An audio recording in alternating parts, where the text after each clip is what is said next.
ওয়াশিংটনে মাঝ আকাশে যাত্রীবাহী বিমান ও সামরিক হেলিকপ্টার ব্ল্যাক হকের সংঘর্ষ ৬৭ আরোহীর ৬০ জনই মারা গেছেন শঙ্কা মেয়রের। তৃতীয় দফায় হামাস ইসরায়েল জিম্মি বিনিময় শুরু, মুক্তি পাচ্ছে ৮ ইসরায়েলি, বিনিময় কারাগার থেকে ছাড়া পাবেন ১১০ ফিলিস্তিনি। ভারতে মহাকুম্ভ মেলায় পদদলিত হয়ে প্রাণহানির ঘটনায় বিরোধীদের তোপের মুখে কেন্দ্র রাজ্য সরকার, অব্যবস্থাপনার অভিযোগ তুলে রাহুল গান্ধীর টুইট।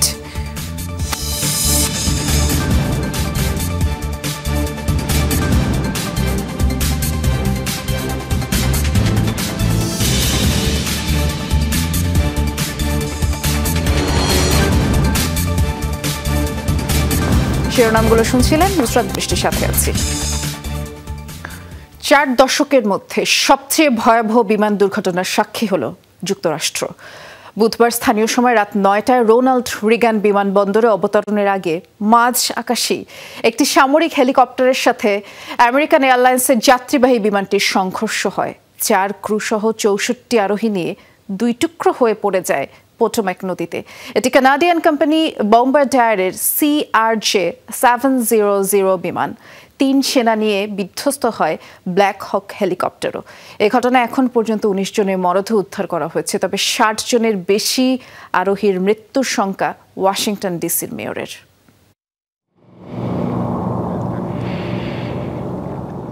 বুধবার স্থানীয় সময় রাত ৯টা অবতরণের ঠিক আগ মুহূর্তে রোনাল্ড রিগান জাতীয় বিমানবন্দরের কাছে সামরিক বাহিনীর ব্ল্যাক হক হেলিকপ্টারের সাথে সংঘর্ষ হয় আমেরিকান এয়ারলাইন্সের অভ্যন্তরীণ ফ্লাইট পরিচালনাকারী যাত্রীবাহী বিমানের। ভয়াবহ দুর্ঘটনায় বিমানটি ২ টুকরো হয়ে আছড়ে পড়ে পোটোম্যাক নদীতে। একই পরিণতি হয় হেলিকপ্টারটিরও। ৪ ক্রুসহ ৬৪ যাত্রী ছিল CRJ-700 মডেলের বিমানটিতে। দেশটির সামরিক বাহিনী জানায়, হেলিকপ্টারটির প্রশিক্ষণ ফ্লাইটে ছিল ৩ সেনা সদস্য, যা ভার্জিনিয়ার ফোর্ট বেলভোয়ারের কাছে নিযুক্ত 12th এভিয়েশন ব্যাটালিয়নের বি কোম্পানির পরিচালনাধীন। দুর্ঘটনার পরপরই শুরু হয় উদ্ধার অভিযান। যোগ দেয় বেশ কয়েকটি সংস্থা। পুলিশের ডুবুরি দল ও নৌযানও অংশ নিয়েছে উদ্ধার কার্যক্রমে। ওয়াশিংটন মেট্রোপলিটনের সব এলাকা থেকে এমার্জেন্সি সার্ভিসের সদস্যরা উদ্ধার অভিযানে অংশ নিয়েছে। অন্ধকার ও তীব্র ঠান্ডার মধ্যেই তারা উদ্ধার অভিযান চালাচ্ছে। একে একে উদ্ধার করা হচ্ছে হতভাগ্য আরোহীদের মরদেহ। কাউকে জীবিত উদ্ধারের সম্ভাবনা ক্ষীণ। ভয়াবহ এই বিমান দুর্ঘটনা পরিস্থিতি পর্যবেক্ষণ করছেন দেশটির প্রেসিডেন্ট ডোনাল্ড ট্রাম্প। উদ্ধার কর্মীদের তৎপরতার প্রশংসাও করেন তিনি। এরই মধ্যে হটলাইন চালু করেছে আমেরিকান এয়ারলাইন্স। আমাদের একটি টিম ঘটনাস্থলে যাচ্ছে। আমিও দ্রুতই তাদের সাথে যোগ দেব। এরই মধ্যে যাত্রীদের স্বজনদের জন্য হটলাইন চালু করেছি। এই দুর্ঘটনা পরিস্থিতি মোকাবেলায় যা যা করা সম্ভব সবই করবে আমেরিকান এয়ারলাইন্স। এয়ারলাইন্স কোম্পানির তথ্য অনুযায়ী আঞ্চলিক রুটে চলাচলকারী বিমানটি কানসাস থেকে রোনাল্ড রিগান বিমানবন্দরে যাচ্ছিল। দুর্ঘটনার জেরে শুক্রবার সকাল পর্যন্ত বিমান চলাচল স্থগিতের ঘোষণা দিয়েছে বিমানবন্দর কর্তৃপক্ষ। এর আগে ১৯৮২ সালে ৭৪ যাত্রী ও ৫ ক্রু নিয়ে বিধ্বস্ত হয়েছিল এয়ার ফ্লোরিডার একটি বিমান। এই দুর্ঘটনায় মাত্র ৫ জন জীবিত ছিলেন। এছাড়া ২০০৯ সালেও বাফেলোতে একটি বিমান দুর্ঘটনায় ৫০ জনের মৃত্যু হয়। মোস্তফা মাহমুদ, যমুনা নিউজ। অবৈধ অভিবাসীদের একাংশকে বিতর্কিত গুয়ান্তানামো বে কারাগারে পাঠাতে চান মার্কিন প্রেসিডেন্ট ডোনাল্ড ট্রাম্প এবং এই সংক্রান্ত নির্বাহী আদেশ স্বাক্ষরের উদ্যোগও নিয়েছেন তিনি। এরই মধ্যে সেখানে ৩০,০০০ মানুষের জন্য শরণার্থী শিবির চালুর নির্দেশও দিয়েছেন ট্রাম্প। বলেছেন, অপরাধপ্রবণ এবং যুক্তরাষ্ট্রের জন্য ঝুঁকিপূর্ণ অভিবাসীদের সেখানে রাখা হবে। সংশ্লিষ্টরা জানিয়েছে, কিউবায় মার্কিন নৌঘাঁটির পাশে ডিটেনশন সেন্টার তৈরি হবে, তবে আশ্রয় কেন্দ্রটি কুখ্যাত সামরিক কারাগার থেকে আলাদা হবে সেই দাবিও তিনি করেছেন। দাগী আসামিদের বন্দিশালা হিসেবে কুখ্যাতি রয়েছে গুয়ান্তানামোর, আর সেখানে কয়েদিদের উপর মার্কিন সেনাবাহিনীর ভয়াবহ নির্যাতনের নজির রয়েছে। তৃতীয় দফায় জিম্মি মুক্তি ও বন্দি বিনিময় শুরু হয়েছে হামাস ও ইসরায়েলের মধ্যে। সবশেষ খবর পাওয়া পর্যন্ত ইসরায়েলি এক নারী সেনাকে মুক্তি দিয়েছে ফিলিস্তিনি সশস্ত্র সংগঠন হামাস, এবং ওই সেনার নাম এগম বার্গার। জাবালিয়া শরণার্থী শিবিরে আন্তর্জাতিক সংস্থা রেড ক্রসের কাছে তাকে হস্তান্তর করা হয়েছে। ইয়াহিয়া সিনওয়ারের বিধ্বস্ত বাড়ির সামনে আরও ৭ জিম্মিকে হস্তান্তর করা হবে। এর বিনিময়ে ইসরায়েলি কারাগার থেকে ১১০ ফিলিস্তিনি মুক্তি পাবেন। এর মধ্যে ৩০ জনই শিশু। আর জিম্মি মুক্তির আনন্দে ইসরায়েলে উল্লাস হলেও ফিলিস্তিনিদের মুক্তিতে পশ্চিম তীরে কোনো উল্লাস করা যাবে না বলে ইসরায়েলি প্রশাসন সতর্ক করেছে। হুঁশিয়ারি উদযাপনের কোনো আয়োজন দেখলেই আটক করা হবে। এর আগে দ্বিতীয় দফায় ইসরায়েলের কারাগার থেকে ফিলিস্তিনিদের মুক্তির পর পশ্চিম তীরে আনন্দ উল্লাস করায় ১২ ফিলিস্তিনিকে আটক করা হয়। গাজায় নিহতের সংখ্যা বেড়ে দাঁড়ালো ৪৭,৪১৭ আর আহতের সংখ্যা প্রায় ১,১১,৬০০। বুধবার এই তথ্য জানিয়েছে গাজার স্বাস্থ্য মন্ত্রণালয়। এক বিবৃতিতে জানায়, যুদ্ধ থামায় ধ্বংসস্তূপের ভেতর থেকেও বের করা হচ্ছে চাপা পড়ে থাকা মরদেহ আর স্বাধীনভাবে জরিপ করা যাচ্ছে। তাতেই হতাহতের সংখ্যা বাড়ছে। তবে যুদ্ধবিরতি কার্যকর থাকলেও ফিলিস্তিনিদের লক্ষ্য করে গুলি ছোঁড়া হচ্ছে। বড় হামলা না হলেও প্রতিদিনই ফিলিস্তিনিরা প্রাণ হারাচ্ছেন। ২৪ ঘন্টায় ইসরায়েলি সেনাদের গুলিতে আরও ২ জন নিহত হয়েছেন।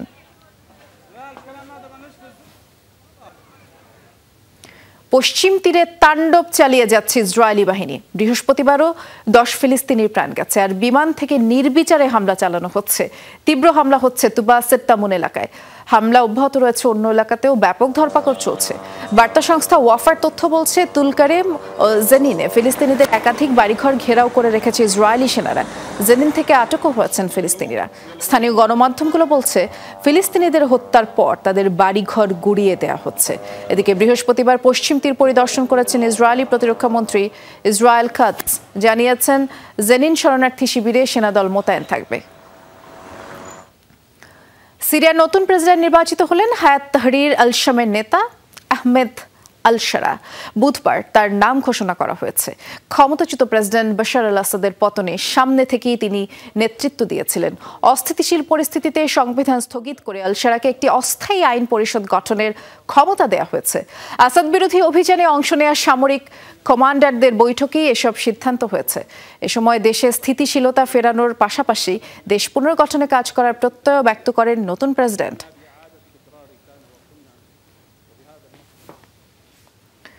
ভারতের উত্তরপ্রদেশের মহাকুম্ভ মেলায় পদদলিত হয়ে কমপক্ষে ৪০ জনের মৃত্যুর ঘটনায় তোপের মুখে রাজ্যের বিজেপি সরকার।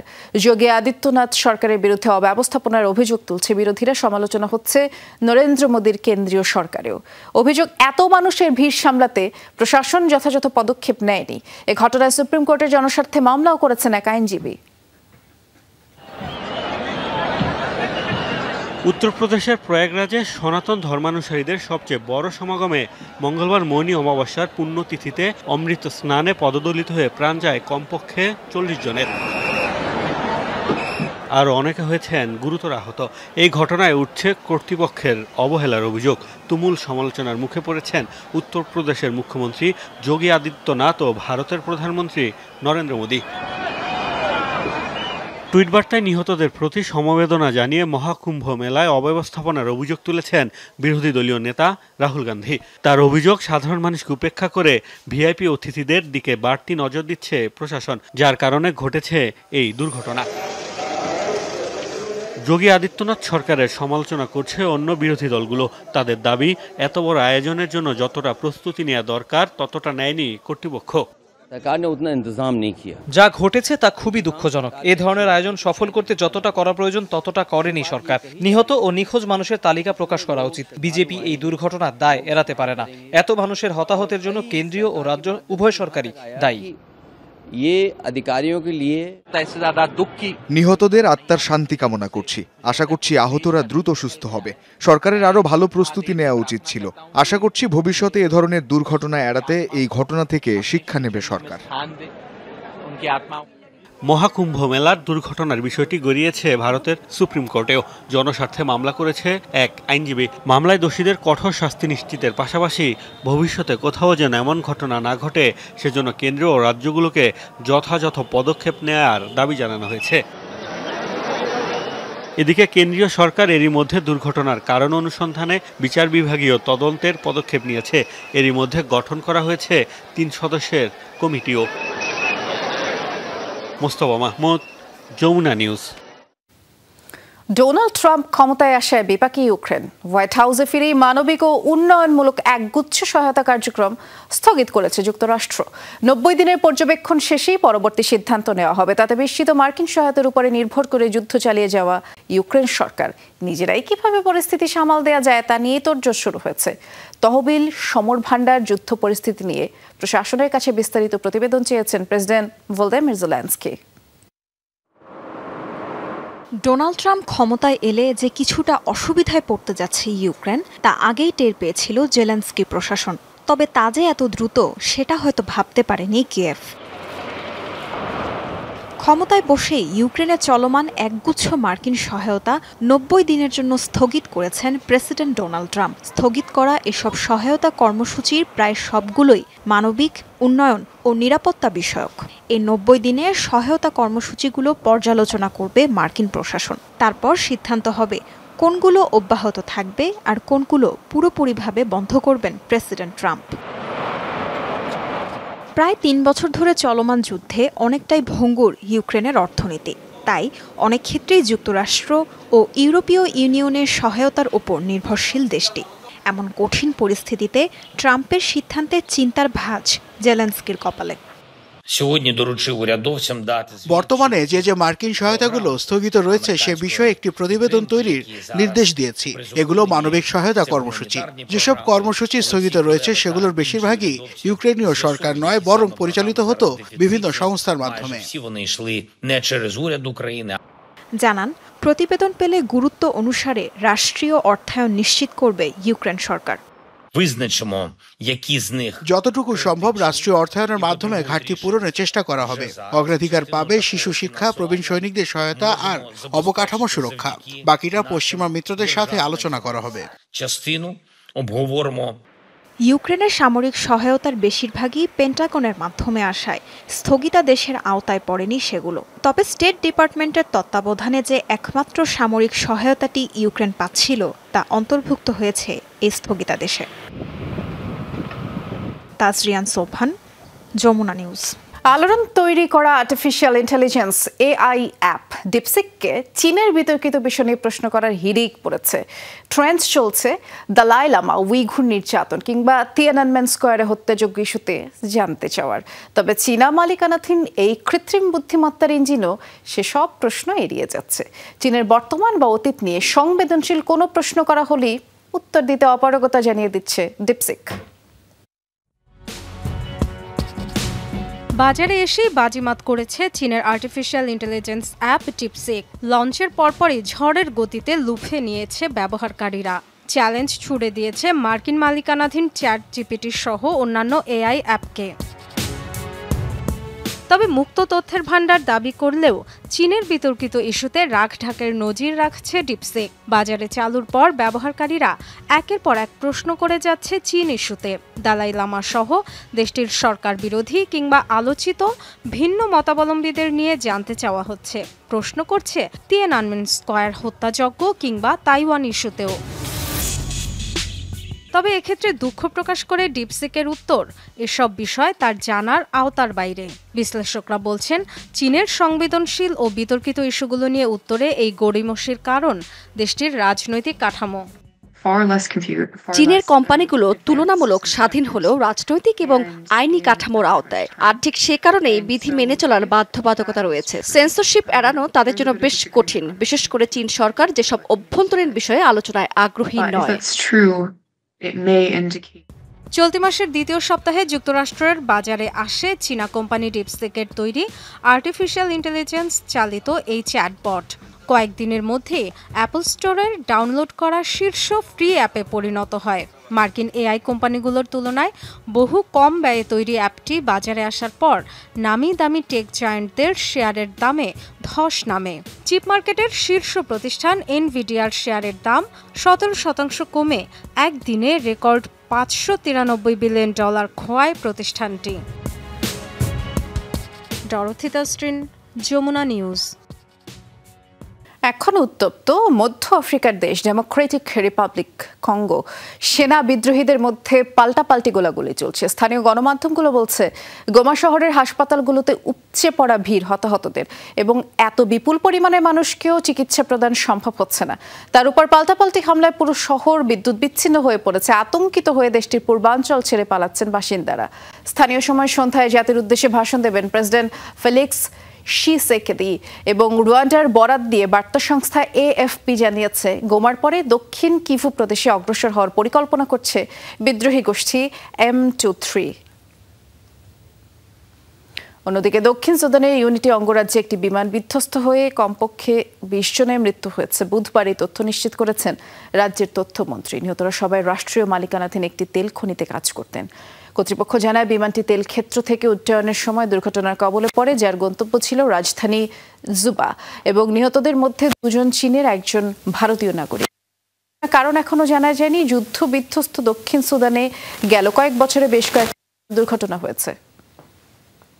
ব্যাপক হট্টগোল হয়েছে ইলিনয়েসের টাউনশিপ বোর্ড অব ট্রাস্টিজ মিটিংয়ে। হট্টগোল গড়ায় হাতাহাতি পর্যন্ত মঙ্গলবার এই ঘটনা ঘটে। এরই মধ্যে সামাজিক মাধ্যমে ভাইরাল হয়েছে এই ভিডিও।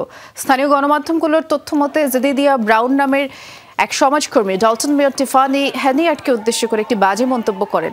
তারপরে অস্থিতিশীল হয়ে ওঠে পরিস্থিতি।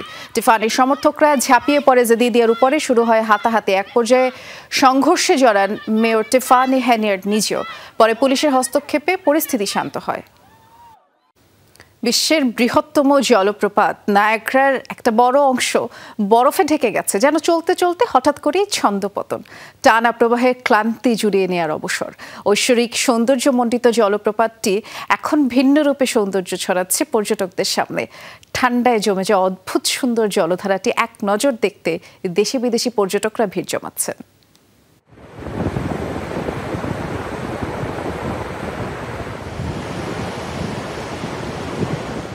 এ যেন নায়াগ্রা জলপ্রপাতের আরেক রূপ।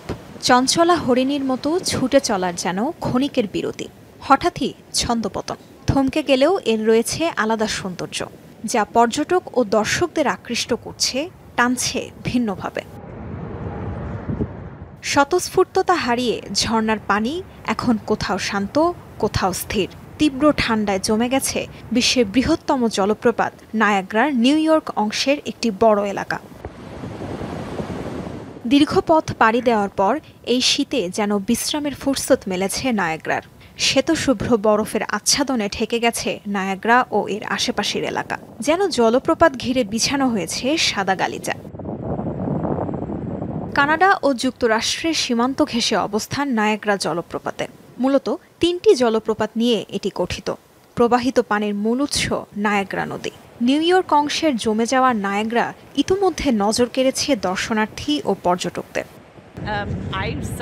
অসাধারণ দৃশ্য। শীতকালে জমে যাওয়া নায়াগ্রা অন্যরকম সুন্দর। যদিও অনেক বেশি ঠান্ডা এখানে, তাও চারপাশ ঘুরে ঘুরে দেখেছি। ব্যাপারটা সত্যি দারুণ। আমি জীবনে বেশ কয়েকটি জলপ্রপাত দেখেছি, কিন্তু ঠান্ডায় জমে যাওয়া জলপ্রপাত দেখতে কেমন লাগে তা নায়াগ্রা দেখে বুঝতে পারছি। প্রচণ্ড শীতে নায়াগ্রা জলপ্রপাত জমে যাওয়ার ঘটনা নতুন নয়। সর্বশেষ নায়াগ্রা জমেছিল 2022 সালের ডিসেম্বর মাসে। তাজরিয়ান সোবহান, যমুনা নিউজ।